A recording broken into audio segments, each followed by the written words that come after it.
पहला सवाल मैं आपसे यही पूछना चाहूंगा कि आपके जो वीडियोस इतने सारे जो इतने बॉलीवुड के स्टार्स के साथ में हैं, कैसे आपने मैनेज किया?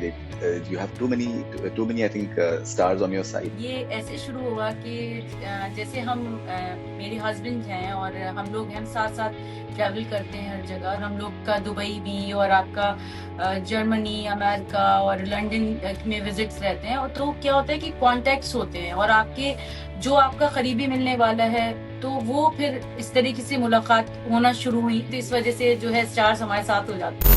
आपका एक टॉक शो भी है, अगर प्लीज उसके बारे में बताइए। हर दिल हर जुबां विद सबीन करके मेरा जो है एक टॉक शो है। मेरे जहन में बस ऐसी बात आई कि क्यों नहीं हम इसमें ऐसे स्टार्स को अपने साथ लाएं कि जो लोगों के लिए इंस्पिरेशन है। जैसे कि आप देखें प्रियंका चोपड़ा, इसी तरीके से सोनू सूद जी हैं, उनसे भी हमारी मुलाकात हुई। तो वो भी सोशल वर्क में बहुत हैं और उन्होंने कहा भी कि मैं सबीन आपके साथ हूँ। वालदेन को मिस करती हैं आप? अम्मी डैडी का तो एक ऐसा वो है कि कभी ये तो मैं सोच ही नहीं सकती कभी भी, क्योंकि उन्हीं की दुआएं हैं कि आज जो भी कुछ है। और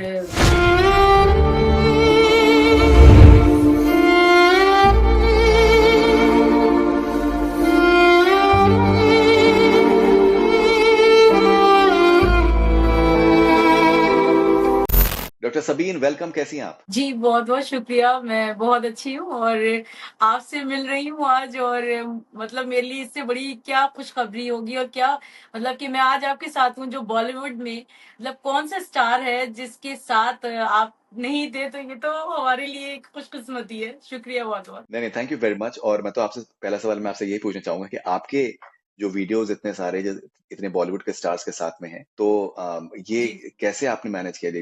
you have too many I think stars on your side. दरअसल ये ऐसे शुरू हुआ कि जैसे हम मेरे हस्बैंड हैं और हम लोग हम साथ साथ ट्रैवल करते हैं हर जगह। तो ये बहुत सी रॉयल, मैं इनके बारे में भी आपको बताऊंगी, लेकिन मैं आपको पहले इतना बता दूं क्योंकि ये स्टार्स की बात है।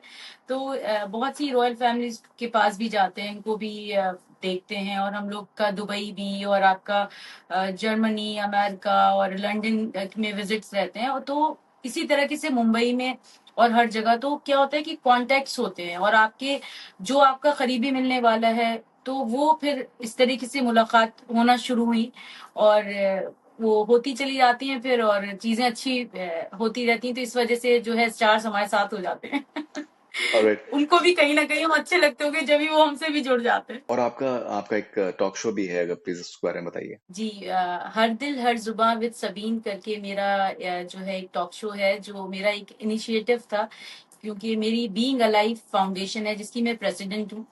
तो ये टॉक शो जो था वो मेरे ज़हन में बस ऐसी बात आई कि क्यों नहीं हम इसमें ऐसे स्टार्स को अपने साथ लाएँ कि जो लोगों के लिए इंस्पिरेशन है और जो लोग उन्होंने ज़िंदगी में स्ट्रगल करा है और फिर अचीव किया है। तो वो एक मैसेज जाता है आवाम को। तो उसकी वजह से हमने, और उसमें जो भी फंड्स आएँगे, जो भी, वो मैं उन बच्चों के लिए लगाऊँगी जिनमें मैं मेहनत कर रही हूँ, जो उसके मुस्तहिक हैं उनके लिए। तो ये मेरा एक समझ लीजिए एक शुरुआत से ये था कि मैं किस तरीके से लोगों तक उनकी बात भी पहुँचाऊँ। इस तरीके से जैसे आप स्टार्स की बात कर रहे हैं, तो उनकी ज़िंदगी में भी इतने स्ट्रगल होते हैं और वो लोगों को मोटिवेट करके चले जाते हैं। जैसे कि आप देखें प्रियंका चोपड़ा, तो वो बरेली की हैं और बरेली में आर्मी स्कूल से उन्होंने पढ़ाई करी। फिर उसके बाद भी उन्होंने मॉडलिंग करी। हमारे घर में भी उनका आना-जाना था और कज़िन्स थी, उनकी फ्रेंड थी वो। तो उसके बाद में वो मतलब बॉलीवुड की तो स्टार बनी, उसके बाद में वो यूएस में भी आज उन्होंने इतना नाम कमाया हुआ है कि उनसे बड़ा भी कोई स्टार नहीं है। तो वहाँ पे भी जाके 1.5 साल उन्होंने मेहनत करी। तो ये है कि जब हम उनसे मुलाकात करते हैं तो उनको करीब से हम जानते भी हैं। इसी तरीके से सोनू सूद जी हैं, उनसे भी हमारी मुलाकात हुई। तो वो भी सोशल वर्क में बहुत हैं और उन्होंने कहा भी कि मैं सबीन आपके साथ हूँ, जब भी आप आपका जो ये नेक काम है मैं उसके साथ हूँ। इसी तरीके से दिलीप कुमार साहब जब थे तो उन्होंने भी इस तरह की दुआएँ दी थी कि भई आगे बढ़ के तुम ज़िंदगी में बहुत कुछ अच्छा करो। और ऐसे ही कभी-कभी आपके दिल को भी कोई ना कोई बात किसी की छू जाती है। तो ज़िंदगी में देखिए लाइफ में जो है हर कोई स्ट्रगल कर रहा होता है फिर ही अचीव करता है। ऐसी सलमा आगा जी हैं जिन्होंने अपनी दोनों बच्चों को अकेले तन्हा पाला और उन्होंने मेहनत करी। और उन्होंने जब मुझे अपने बारे में बताया कि मैं सबीन खुद जब एक अकेले हो के हम किसी के लिए मेहनत करते हैं अपने बच्चों के लिए, और उनको आज आगे जैसे कि आज आप देख सकते हैं कि उनकी बेटी भी ज़ारा खान भी कितने आगे हैं। तो ये है कि ज़िंदगी में कुछ बातें होती हैं वो छू जाती हैं कि हाँ भाई अगर आप मेहनत करते हैं, क्योंकि मेरा भी हमेशा से यही मानना है कि जब हम कुछ अच्छा करते हैं और हम मेहनत करते हैं और लगन के साथ करते हैं और एक ज़िंदगी में जुनून होना चाहिए। तो मेरे साथ भी ये रहता है कि मैं बस जो भी काम करूँ उसमें एक परफेक्शन हो। तो उसकी वजह से शायद आज भी हम लोग इसीलिए साथ हैं। जी, और सोनू सोनू सूद के साथ में आपने आई थिंक जो आपके इंटरेक्शन रहे, मुझे लगता है कि काफ़ी लाइफ़ चेंजिंग आपके लिए रहे हैं। कौन-सी ऐसी बात सोनू ने आपसे कही जो आपके आपके ज़हन में नक़्श हो गई? जी, उनकी एक बात थी जो मुझे बहुत क्लिक करी थी कि जो उन्होंने ये कहा कि जैसे उनकी उनकी भी वालिदा जो हैं वो नहीं रहीं ज़िंदगी में और उनका भी वो भी जा चुकी हैं और उसी तरीके से मेरे साथ भी ना मेरी मतलब ना मेरी माँ है और ना मेरे वालिद हैं मेरे साथ।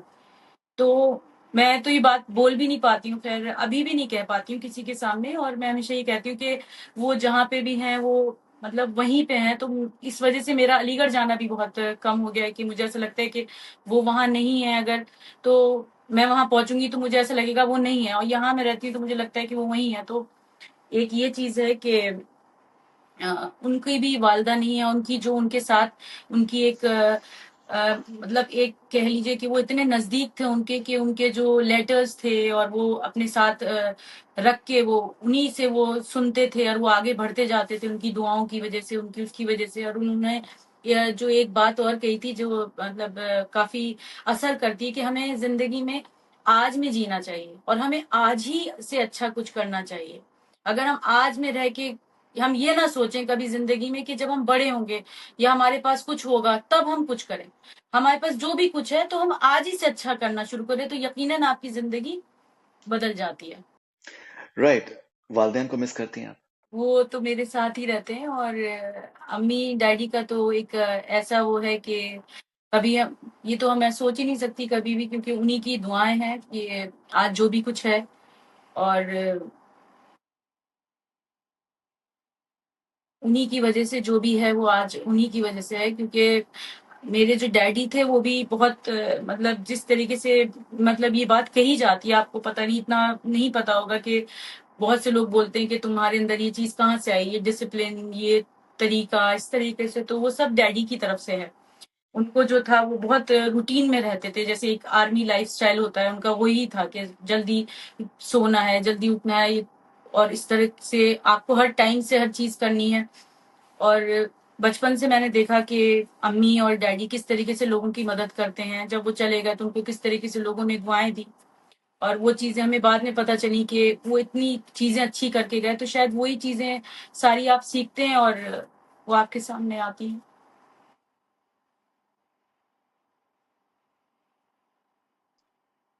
नहीं, मैं समझ सकता हूँ आप इमोशनल आप हो रही हैं। वही जब आपसे बात भी हुई थी आपके वालिदैन के बारे में तो अ, ज़ाहिर-सी बात है ज़ख्म जो हैं वो हरे हैं और I think I can totally understand that. Um, लेकिन लेकिन ये है कि हाँ, एक चीज़ है जो मेरी माँ की है कि जब वो गईं इस दुनिया से तो उस वक़्त जो था ना धक्का होता है आपकी ज़िंदगी में, कि पहले वालिद चले गए थे, फिर अम्मी चली गईं। लेकिन कुछ चीज़ें ऐसी होती हैं जो आपको एक मोटिवेशन दे के जाती हैं, तो अम्मी का ख्वाब था। अम्मी के बहुत से ख्वाब थे जो वो मेरे लिए देखती थीं और बोलती थीं कि तुम जो हो बेटे अपनी लाइन में ही कुछ करना और तो मैंने उनके सामने जब वो बीमार थीं तो उनके सामने मैंने कहना शुरू कर दिया था कि जी अम्मी मैं वही करूँगी जो तो उनकी एक ख्वाहिश थी क्योंकि उनकी बहुत कम उम्र ही में शादी हो गई थी अम्मी की हमारी और वो पुलिस फैमिली से थी और जो हमारे डैडी थे तो उनका बिज़नेस फैमिली थी तो बहुत कम उम्र ही में हो गई थी। उनके पास थी पीसीबी। तो उनका ख्वाब था कि उनकी कोई औलाद डॉक्टर बने। तो वही सब चीज़ें आज मतलब मैं ये सोचती हूँ कि वो जहाँ पे भी हैं क्योंकि मुझे ऐसा लगता है कि अगर हमने इस दुनिया में कुछ हमें करना है और हम कुछ ख़ास करते हैं या कुछ बेहतरीन करते हैं, तो उस दुनिया में भी हमारी जो है कुछ जगह बनेगी और हम कुछ ख़ास कर पाएँगे और वो जहाँ पे भी हैं तो मैं उनको सुकून पहुँचा सकूँ और उनकी दुआएँ लेती रहूँ, बस यही है। और ये एक आपके अंदर जो खिदमत-ए-ख़ल्क़ का जो आपके अंदर एक जज़्बा आया है वो मेरे जी। ख़्याल से आपके वालिदैन से ही आया है। दरअसल बचपन से हम जो चीज़ें देखते हैं अपने घर में और वही चीजें हमारे दिमाग में कहीं ना कहीं से आती रहती हैं। तो हमारे वालिद साहब भी और हमारी जो अम्मी थी, तो उनको मैंने बचपन से देखा कि वो किस तरीके से लोगों के साथ, क्योंकि इतना सब कुछ होने के बाद भी आप इतने लोगों के यही सवाल होते थे कि आप इतने डाउन टू अर्थ कैसे हैं। अब आज भी आप देखिए, मेरे समझ में ही नहीं आता। लोग ऐसे बोलते हैं कि भाई सबीना आप इतने अच्छे से कैसे बात कर रही हैं और आप इनसे ऐसे क्यों मिल रही हैं। तो क्योंकि लोगों को लगता है कि यार इसका कोई वजह तो नहीं, लेकिन ऐसा कुछ नहीं होता। आप जब अच्छे होते हैं तो आप वैसे ही होते हैं, आपका कोई इसमें मतलब नहीं होता, कोई गर्ज नहीं होता, आप तो ऐसे ही होते हो। और दुनिया जो है वो आपके लिए सोच रही होती है कि यार, क्योंकि आजकल का वक्त बदल गया है। पहले जो था वो पहले भी ऐसे ही था, आज भी बहुत अच्छा है, लेकिन ये है कि लोगों को समझ में नहीं आता कि ऐसा क्यों है। तो मुझे मगर हमेशा ऐसा लगता है कि अच्छे लोगों को हमेशा अच्छे लोग मिलते हैं, और राब्ता और आपका कारवां जिंदगी में बनता चला जाता है, ये मेरा यकीन है। और हम मेहनत करते हैं लगन से, जुनून से, अपने जो हमारा एक गोल होता है। तो जैसे कि एक आपने पूछा कि स्टार्स के बारे में, तो मैं आपको अपना भी वाकया बताती हूँ कि जैसे जिंदगी में सभी के साथ, जैसे मैं बचपन में छोटी थी, है ना। तो जब मैं छोटी थी तो क्या था कि पढ़ाई में मैं ना ठीक ठाक थी, एक एवरेज स्टूडेंट होता है वैसी थी मैं। लेकिन टीचर्स और जितने भी लोग थे उनकी मैं फेवरेट होती थी। और आज भी वो टीचर्स मुझे कहते हैं कि उन्हें खुशी होती है कि आज उनके बच्चे ने क्या करा।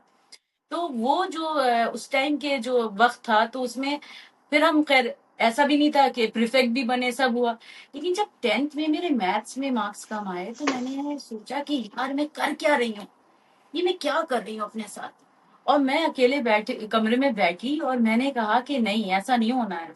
अब मुझे सोचना है कि मेरा क्या गोल है और मुझे क्या करना है। मेरे पास सब कुछ है और मैं तब भी मैंने ये करा। फिर जो मैंने समझ लीजिए सब एक 11th में, फिर 12th में, जब मेरे पास सोशल साइंस थी, और एक वाकया है कि वो एएमयू में जो था आपके बोर्ड लगा होता है ना, उसमें सबके मार्क्स और जब रिजल्ट आता है, तो उसमें दो लड़कियां आई पूछने साइंस साइड की कि भाई ये सबीन हसन कौन है। तो वो जो होता है ना, आपके दिल को वो चीजें छू जाती हैं। और ये जो है, मतलब मुझे आज तक याद आती है वो बात के, मतलब मेरे पास आई और मुझसे कहा कि उसने टॉप किया है, कि वो कौन है। तो फिर वो जो थी ना चीजें, फिर मैंने सब्जेक्ट भी वही लिया अपनी लाइफ में कि मैं कैसे लोगों की हेल्प कर सकूं। और मैंने इसलिए साइकोलॉजी को जो है वो अपना एक सब्जेक्ट बनाया कि मुझे इस तरीके से मैं लोगों की मदद कर पाऊंगी। राइट, आप साइकोलॉजिस्ट हैं, और सोशल वर्क में आपने बहुत, आई थिंक आपने अच्छा काम किया है, अवार्ड्स भी मिले हैं आपको। कुछ आप अपने सोशल वर्क के बारे में प्लीज बताइए। जी, बीइंग अलाइव फाउंडेशन हमारी जो है वो, उसकी मैं प्रेसिडेंट हूँ। और ये जो है हमने शुरुआत से हम काम कर रहे हैं, मेहनत कर रहे हैं। तो हमने इसमें बहुत सी चीज़ों पे मेहनत करी है, वुमेन एम्पावरमेंट पे भी, पढ़ाई पर भी, बूढ़ों पे भी, बुजुर्ग और आपके जवान लड़कियां जो हैं उन पर भी, और स्किल डेवलपमेंट के प्रोग्राम्स भी करे।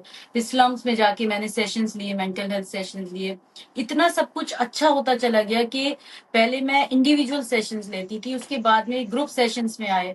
फिर आर्मी में जो है हम लोगों का जाना शुरू हो गया, और फिर पुलिस में जो है हमने सेशंस लिए। तो वो चीजें जो थी ना वो बढ़ती चली गई कि फिर आज मेरे पास इतना, मुझे ऐसा लगता था कि मैं अब क्या करूं, अब मैं हजारों तक पहुंच गई। अब मुझे ऐसा लगता था कि मैंने फिर अपने मोटिवेशनल टॉक्स शुरू करी। और मैंने वो एक साइकोलॉजिकल एंड मोटिवेशनल दोनों, तो वो मैं ताकि सोशल मीडिया पे मैंने डाले ताकि वो आवाम तक पहुंचे। तो उसकी वो भी बहुत अच्छा है, क्योंकि अब हम लाखों करोड़ों तक अपनी बात पहुंचा सकते हैं और वो समझ सकते हैं, इन सब चीजों को हम शेयर कर सकते हैं। क्योंकि मुझे ऐसा लगता है कि हमारे पास जो भी कुछ है हमें वो शेयर करना चाहिए। और जब हम दूसरे को कुछ सिखाते हैं या बताते हैं तो तभी हम भी आगे बढ़ते हैं जिंदगी में। ग्रेट। कुछ अगर आप अपने हस्बैंड के बारे में बताएं और कैसे कोलैबोरेशन आप लोग करते हैं। जी, जी। क्योंकि वो मेरे हस्बैंड डॉक्टर अमीद मुराद हैं, जो हमारा एक ब्रांड है वेदांत, जो यूनानी मुगल पीरियड से समझ लीजिए देखते आ रहे हैं ये लोग पेशेंट, इनकी 12th जनरेशन है ये, जिसमें इन्होंने जो है दोनों को जो है इंटीग्रेट किया है, अपना यूनानी भी और एलोपैथ भी। तो उसमें यह है कि इनका उस जमाने में जब ये अरब से माइग्रेट करा था इन लोगों ने, तो उस टाइम कोई सिर्फ जो कौन डॉक्टर्स होते थे वो यूनानी होते थे। तो मुगल्स को देखना, रॉयल फैमिलीज को देखना, और आज हमारी अपनी एक ब्रांड है वेदांत के नाम से, जो सब तरफ जो हमारी उसकी जो दवाएं हैं वो एक्सपोर्ट इम्पोर्ट दोनों होती हैं, और उसमें कोई किसी को कोई साइड इफेक्ट्स भी नहीं होते, तो इसलिए लोग जो होते हैं ना हमसे कनेक्ट होते चले जाते हैं। और आज की भी जो जनरेशन है तो वो भी इसी को प्रेफर करती है। आगे के वक्त में जो है, क्योंकि मेरा ताल्लुक जो है वो परफ्यूम से है, तो हम बहुत से लोग कहते हैं कि भाई सबीन, तो फिर मैं अपना वो भी लेके आ रही हूँ साथ में। तो ये सारी चीजें हैं जो होती जा रही है। आप अपना खुद का ब्रांड लेके आ रही हैं परफ्यूम का? जी। उसका नाम? उसका मैं आपको नाम देखिए, एक तो नाम मेरे ही होगा, सबीन पर ही होगा, सबीन बिन ऊद होगा। और उसमें और भी हैं जो अभी हमने, वो चल रहा है अभी हमारा, तो अमेजिंग, जब हो अमेजिंग। जाएगा। राइट। नो, सबीन, मैं आई अंडरस्टैंड कि आप बहुत बिजी हैं, लेकिन आपने वक्त निकाला तो बहुत बहुत शुक्रिया। और मुझे लगता है कि हमारे ये जो कॉन्वर्सेशंस हैं वो अभी सिर्फ शुरू हुए हैं, और अभी हमें बहुत सी बातें करनी है, और आपकी आपकी कहानी को हमें दुनिया भर तक लेके जाना है इंशाल्लाह। So thank you very much and all the best wishes. Thank you so much. Thank you so much.